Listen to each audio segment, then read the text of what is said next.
Hi everyone, welcome back to my lecture about programming with Go. In this video, we will cover the last composite type of Golang, that is maps.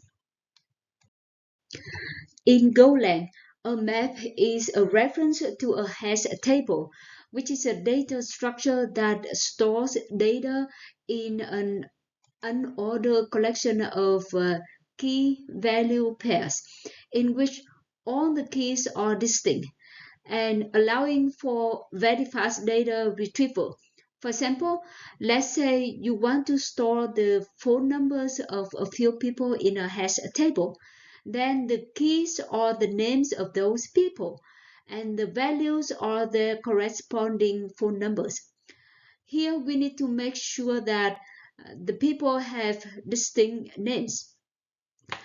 A map is a generalized notion of array, and you can think of an array as a map from integers to values of the array element types.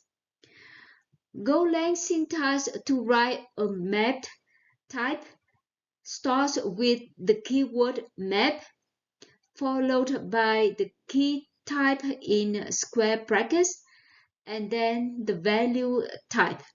For example, this expression map string int is the map type whose keys are strings and whose values are of type int. This var statement declares a variable m of that map type. So m is a map from string to int.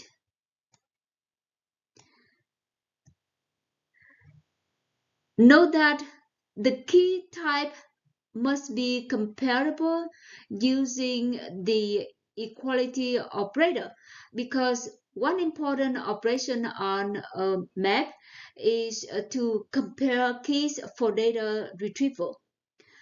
A map can also have zero value, which is nil. A new map has no keys, nor can keys be added because it has no memory allocated. In the example above, after declaring variable m as a map, then m is a new map. This program demonstrates an example of using maps.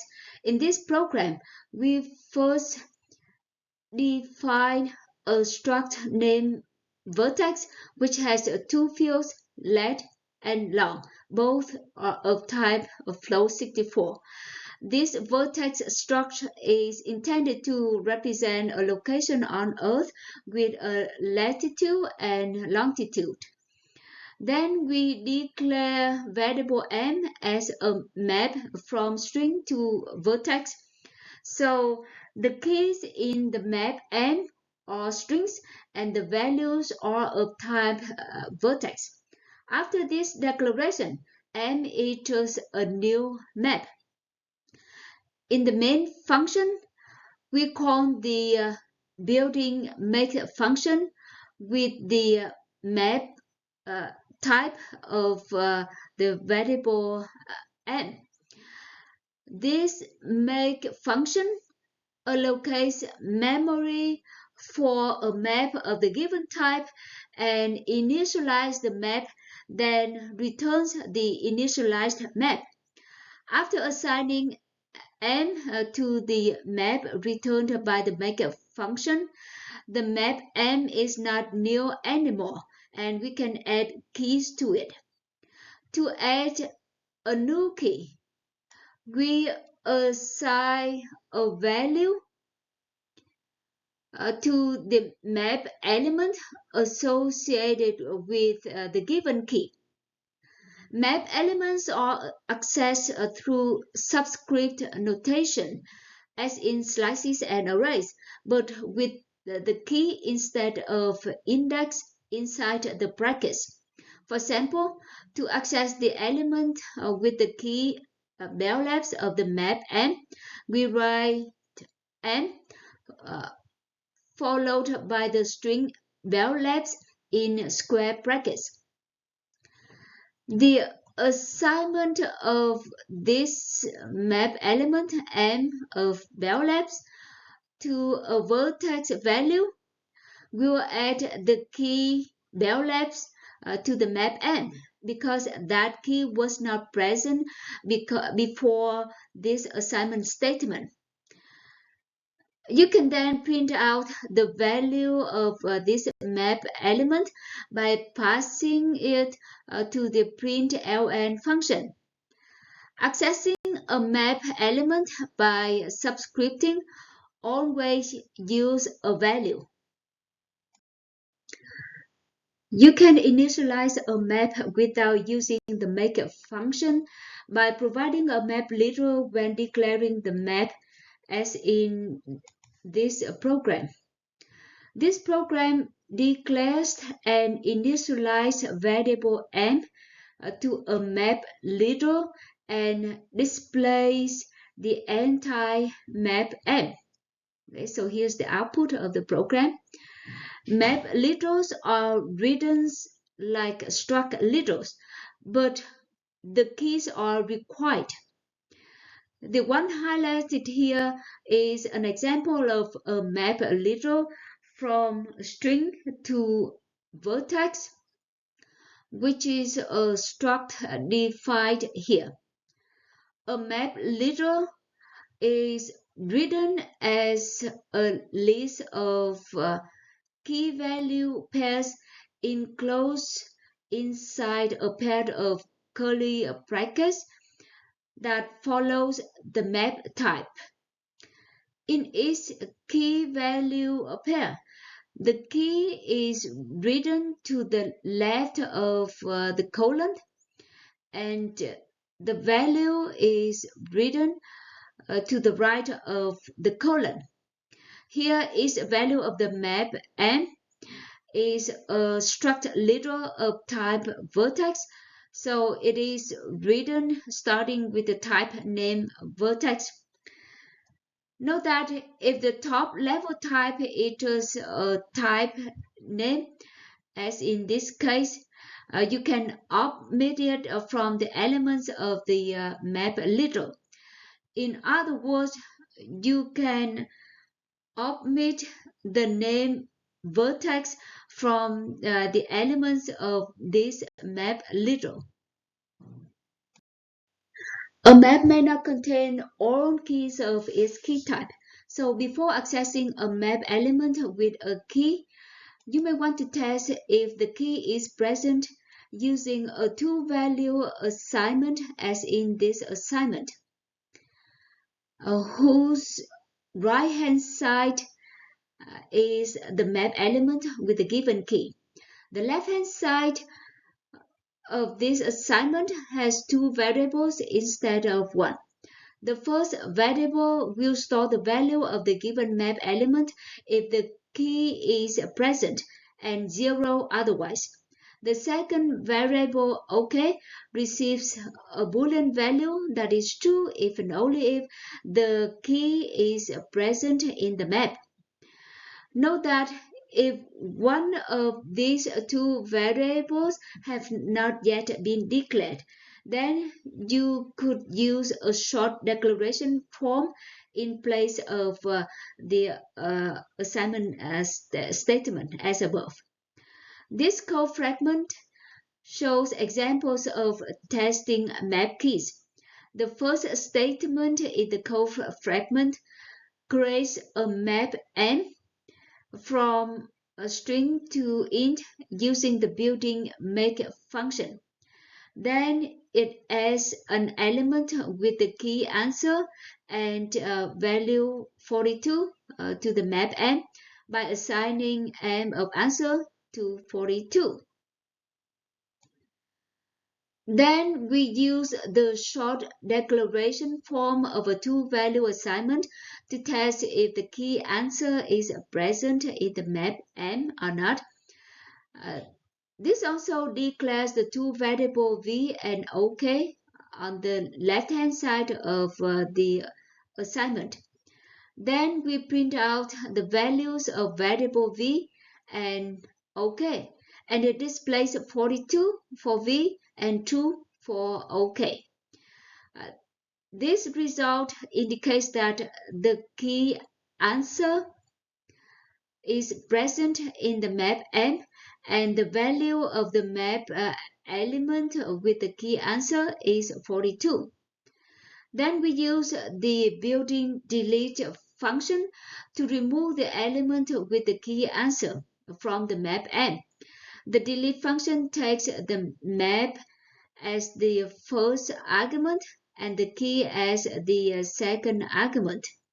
After calling delete, we use the two-value assignment to test if the key answer is still present in the map M. At this point, both variables v and OK have been declared, so we can't use the short declaration form as above. Then we also print out the values of variables v and OK, and it displays 0 for v and false for OK. This indicates that the key answer is not present in the map M at the time of the second test. Another syntactical feature related to maps is the range form of the for loop, which can be used to iterate through elements of a map. The range form of the for loop can also iterate over other sequential structures such as slices or arrays. The first example here is the range form of the for loop over a slice.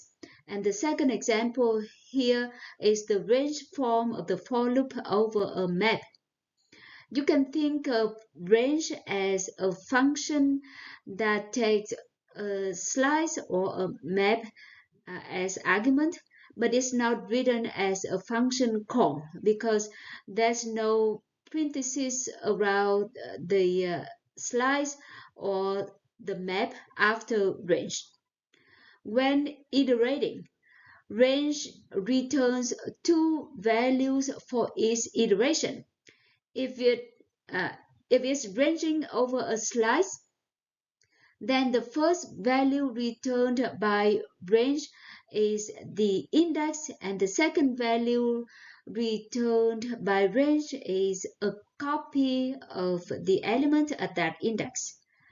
For a map, the first value returned by range is the key, and the second value returned is the value of the map element with that key. In the first example here, the for loop ranges over the slice named path, and it declares two variables I and v to store the two values returned by range. So variable I stores the index and variable v stores the slice element at index I, which is powered by. Note that v is a copy of the slice element at index I. So modifying v will not modify the slice element at index I. That is, modifying v will not modify power by. This for loop outputs all values of I and v as in this format. In the second example here, the for loop ranges over a map named size that maps a letter to a decimal. This for loop declares variables k and w to store the key and the corresponding value returned by range.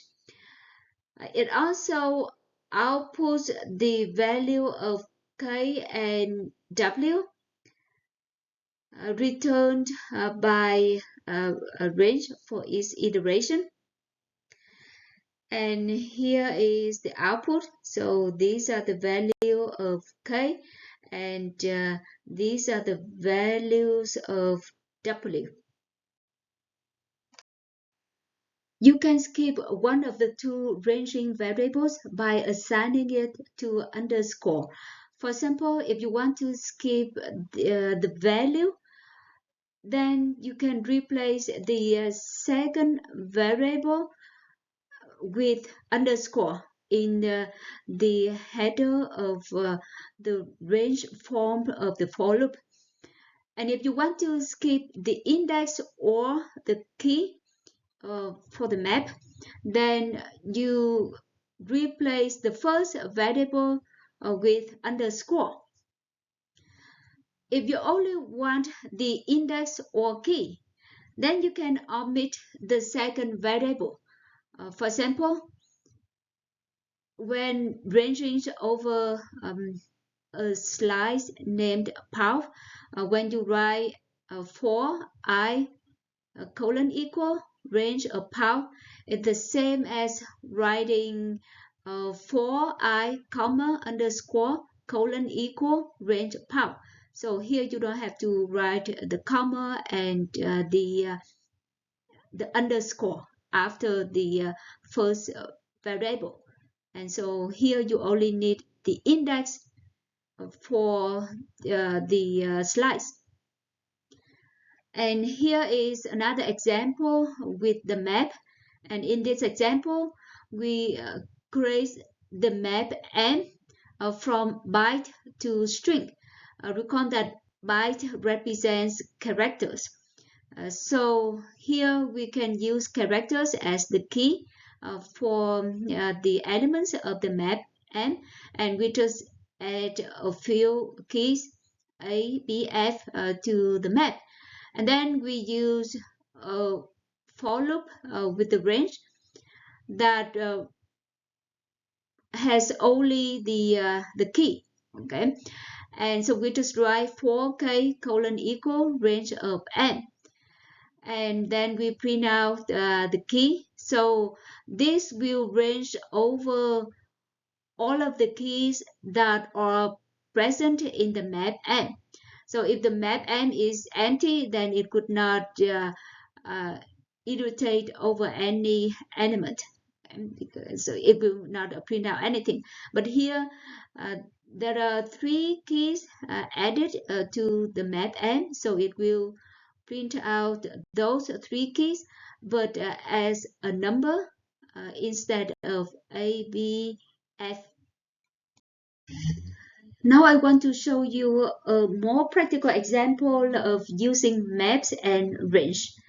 Let's say we want to write a program named .1.go that prints out each line that appears more than once in the standard input, which is defined as the object std in the standard package OS. Here is a sample input-output dialog of this program. It first prompts the user to enter some lines of text. The purple text in this dialog or the text input by the user from the keyboard, which is the standard input. After inputting the last line, the user needs to enter an N of 5 characters to stop the input. In Windows, Control Z is the typical keyboard shortcut to mean end of file. In Mac OS or Linux, it's Control D. Then the program will print out every line that appears more than once in the input, along with how many times it appears. In this sample, there are 2 duplicate lines. The first one is the line with the text, this is line 4, and it appears 2 times. The second one is the line with the text. This is line 1 and it appears 3 times. So the program should display the result like this. Since the .1.go program has to handle input and output, we need to use the standard package buffer.io, which implements buffered I/O. The buffer.io package helps make input and output efficient and convenient. One of its most useful features is a type called scanner that reads input and breaks it into lines or words. It's often the easiest way to process input that comes naturally in lines. You can use a short variable declaration to create a new variable input that refers to a buffer.io scanner, as in this statement. This statement calls a function buffer.io.new scanner, which creates a new buffer.io scanner object.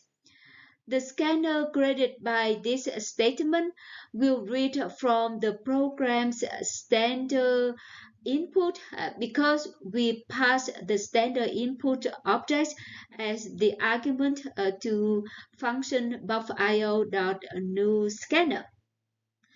After this statement, input is a scanner object and each call to input.scan will read the next line and remove the new line character from the end. The scan function returns true if there's a line and false when there's no more input. The results of calls to input.scan function can be retrieved by calling input.text function. Here is the complete code of the .1.go program. It needs to import both buffer.io and OS packages. In the main function, it first creates a map named cows with the make function. The map cows will map each unique line of text to an integer equal to the frequency of the line of text in the input. So the keys of the map counts are strings, and the value associated with each key is an integer. The built-in make function creates a new empty map. The next line of code, line 11, creates a new scanner named input that is associated with the standard input. Then the program displays a prompt telling the user to enter some lines of text. The first for loop of the program from line 13 to line 15 in the code will read lines of text from the keyboard, updating the count of each unique line. Recall that input.scan function reads a line of text and returns true if there's a line. So the loop body is only executed when there's a line in the input, and the call to input.text will retrieve that line. The statement counts input.text plus plus in the loop body is equivalent to these two statements. The first statement, like colon equal input.text, retrieves the line of text that has been entered. And the second statement, counts lines plus plus, increases the value of the element in the map counts whose key equals the retrieved line. It's not a problem if the map doesn't yet contain that key.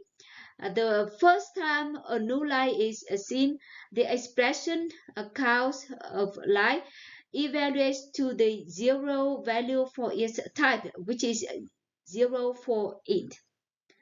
Before printing out the counts, we print out a header row in line 17 of code. To print the result, we use another range-based for loop, this time over the cows map. And each iteration produces two results, a key and the value of the map element for that key. Okay, so the key here is aligned in the input, and the value here should be the counts or the frequencies of that line in the input. The order of the map iteration is not specified, but in practice it is random, varying from one run to another. This design is intentional since it prevents programs from relying on any particular ordering where none is guaranteed. So that's the end of this lecture. After this video, you should be able to use maps and range in your Go programs. Thank you for watching and hope to see you again in my next video.